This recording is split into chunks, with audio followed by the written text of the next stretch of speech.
नमस्कार। आज हम विषय हिंदी इकाई नंबर 4 कर्मयोगी लाल बहादुर शास्त्री, जिसका प्रकार है रेखा चित्र। आज हम इस इकाई को समझेंगे। पेज नंबर 23 पहले खोलेंगे। देखो, सबसे पहले हम इसके शब्दार्थ देख लेंगे, इनके शब्दों के अर्थ समझ लेंगे। दायित्व मतलब जिम्मेदारी, निष्काम, बिना फल की अपेक्षा या अनासक्त, समर्पण, सौंपना या अर्पित होना, समन्वय, संयोग, निहित, भीतर रहा हुआ या अंतर्गत, आस्था, श्रद्धा या विश्वास, विरासत, उत्तराधिकारी या वारसो, गुजराती में जिसको हम वारसो कहते हैं, आह्वान मतलब ललकार या चुनौती, उन्मूलन, जड़ मूल से नष्ट करना, दक्षता, निपुणता, तरजीह, प्राधान्य या अग्रिमता, प्रदत्त, दिया हुआ, निर्वाचित, चुना हुआ, दीक्षांत समारोह, विश्वविद्यालयों का प्रमाण पत्र देने का उत्सव। अब आप पेज नंबर 19 खोलेंगे। ये देखिए, इकाई नंबर 4 कर्मयोगी लाल बहादुर शास्त्री। अब देखिए, इसके लेखक हैं शंकरदयाल शर्मा, जो भारत के 9वें राष्ट्रपति थे और इनका जन्म हुआ था भोपाल, जो मध्य प्रदेश में पड़ता है, और इनकी आरंभिक शिक्षा मध्य प्रदेश में हुई थी और आगे की पढ़ाई इन्होंने आगरा, इलाहाबाद और लखनऊ विश्वविद्यालय से की और एमए एलएलबी की डिग्री भी इन्होंने प्राप्त की और उसके बाद कैम्ब्रिज विश्वविद्यालय से इन्होंने पीएचडी की उपाधि प्राप्त की। भारत लौटकर वे राजनीति में सक्रिय हुए। विधायक और सांसद के रूप में आरंभ हुई इनकी राजनीतिक यात्रा। राज्यपाल, उपराष्ट्रपति और राष्ट्रपति के सर्वोच्च पद पर जाकर समाप्त हुई।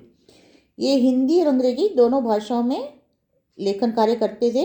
इन्होंने कई पुस्तकें लिखी हैं, जिनमें से कुछ इस प्रकार हैं: देशमणि, हमारे पथ प्रदर्शक, प्रतिष्ठित भारतीय तथा हमारे चिंतन की मूलधारा। इस पाठ में लेखक ने कर्म को ही ईश्वर मानने वाले शास्त्री जी के व्यक्तित्व का सुंदर विश्लेषण किया है। अब इस पाठ को हम नीचे से पढ़ते भी जाएंगे और साथ में समझते भी जाएंगे। देखो बच्चों, लाल बहादुर शास्त्री भी हमारे देश के लोकप्रिय नेता थे। जवाहरलाल नेहरू की मृत्यु के बाद स्वतंत्र भारत के वे दूसरे प्रधानमंत्री बने। लाल बहादुर शास्त्री को यहाँ पे कर्मयोगी कहा गया है। कर्मयोगी मतलब कर्म मार्ग का अनुसरण करने वाला, अर्थात फल की आशा न रखकर कर्म करने वाला। शास्त्री जी के नाम के साथ कर्मयोगी विशेषण जोड़ना बिल्कुल उपयुक्त है। उपयुक्त मतलब सही है, क्योंकि उनका सारा जीवन ही कर्म से भरा हुआ था।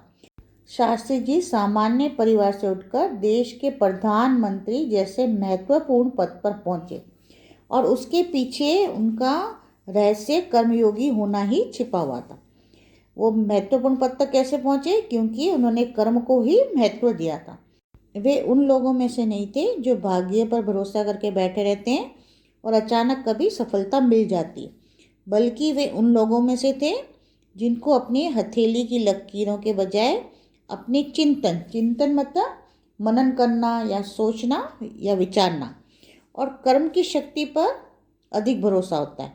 और वे क्रमशः मतलब क्रमानुसार या धीरे धीरे अपने जीवन का रास्ता बनाते हुए आगे बढ़ते हैं। और शास्त्री जी के लिए कर्म क्या था? ईश्वर के बराबर था और उसके प्रति बिना किसी फल की आशा किए संपूर्ण भाव से समर्पित थे। समर्पित मतलब अर्पित या न्योछावर। और यहाँ तक कि जब भी उन्हें कभी फल की प्राप्ति के अवसर मिले, तब भी उन्होंने उस ओर हमेशा उपेक्षित दृष्टि ही रखी, मतलब उसे अनदेखा ही किया। उनका जीवन दर्शन गीता के निष्काम कर्मयोगी का प्रतिरूप था। जैसे गीता में लिखा गया है कि कर्म किए जा, फल की इच्छा ना कर। तो इसी तरह उनका जीवन भी था। वे सिर्फ कर्म करते थे और फल की इच्छा कभी भी वे नहीं रखते थे। इसलिए उन्हें केवल कर्मयोगी के बजाय निष्काम कर्मयोगी कहना ही ज़्यादा उपयुक्त होगा। उपयुक्त मतलब सही होगा। उनका अपने उद्देश्य के प्रति दृढ़ आस्था, उद्देश्य मतलब लक्ष्य, और आस्था मतलब श्रद्धा, और उस उद्देश्य को, लक्ष्य को प्राप्त करने के लिए कर्म का भाव और उस कर्म के प्रति संपूर्ण समर्पण ये 3 बातें उनके संपूर्ण चरित्र तथा जीवन में हमें दिखाई देती थी। उन्होंने एक भाषण में इस तरह अपने विचार व्यक्त करते हुए कहा था कि चाहे किसी भी क्षेत्र में हो, चाहे राजनीतिक क्षेत्र में हो, चाहे सामाजिक क्षेत्र में हो या अन्य किसी क्षेत्र में काम करते हो, तो अगर आप सफल होना चाहते हैं और अपने दायित्वों को मतलब जिम्मेदारियों को पूरी तरह से निर्वाह करना चाहते हैं मतलब निभाना चाहते हैं, तो आपको अपने कार्य और समर्पण और भक्ति और कर्म में समन्वय होना चाहिए। समन्वय मतलब मेल, उसमें आपस में इन चारों में अपना समन्वय रखना चाहिए। शास्त्री जी की सफलता का रहस्य उनके इसी महत्वपूर्ण चिंतन में था। किसी भी व्यक्ति, समाज और देश के विकास का रहस्य इसी भक्ति और कर्म के सिद्धांत पे ही निर्धारित है। शास्त्री जी का संपूर्ण जीवन, पूरा जीवन श्रम, सेवा, सादगी और समर्पण का एक उदाहरण रहा। उनके गुण केवल उनके कार्यों में और विचारों में नहीं प्रकट होते थे, बल्कि उनको देखने से ही उनके सभी भावों का एहसास हो जाता था और उनके अपने व्यक्तित्व में विचारों का अनोखा मेल था। वे जो कुछ भी कहते थे वही करते थे और जो कुछ भी करते थे वो एकमात्र राष्ट्र लाभ की भावना से प्रेरित होकर करते थे। मतलब जो भी वो कर्म करते थे तो उसके पीछे उनकी भावना ये होती थी कि उनके राष्ट्र को इससे किस प्रकार लाभ होगा, और ये उनकी बहुत बड़ी विशेषता थी, जिसके कारण देशवासी भी उन पर बहुत अधिक विश्वास करते थे, उन्हें चाहते भी थे।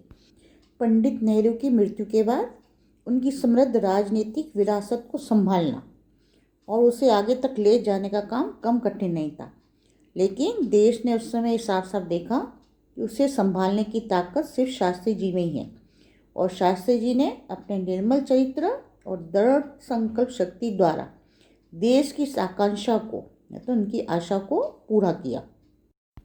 शास्त्री जी की सबसे बड़ी विशेषता यह थी कि वे एक सामान्य परिवार में पैदा हुए थे और सामान्य परिवार में ही उनकी परवरिश हुई, और जब वे देश के प्रधानमंत्री जैसे महत्वपूर्ण पद पर पहुंचे तब भी वो एकदम सामान्य ही बने रहे।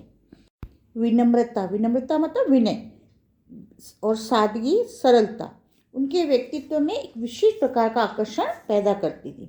और इस दृष्टि से देखा जाए तो जो उनका व्यक्तित्व था वो गांधी जी के एकदम करीब था। सन 1921 में उन्होंने बापू जी से प्रभावित होकर अपनी पढ़ाई तक छोड़ दी। वे जीवन भर महात्मा गांधी और डॉक्टर भगवान दास के आदर्शों पर चलते रहे। विनम्र ही पृथ्वी के वारिस होंगे, बाइबल की ये उक्ति उन पर बिल्कुल सही बैठती थी। वे स्वयं को कभी भी शासक न मानकर हमेशा जनता का सेवक ही स्वयं को मानते थे। देखो बच्चों, आज इस पाठ को हम यहीं तक समझेंगे। इसका आगे का भाग हम पार्ट नंबर 2 में समझेंगे। नमस्कार।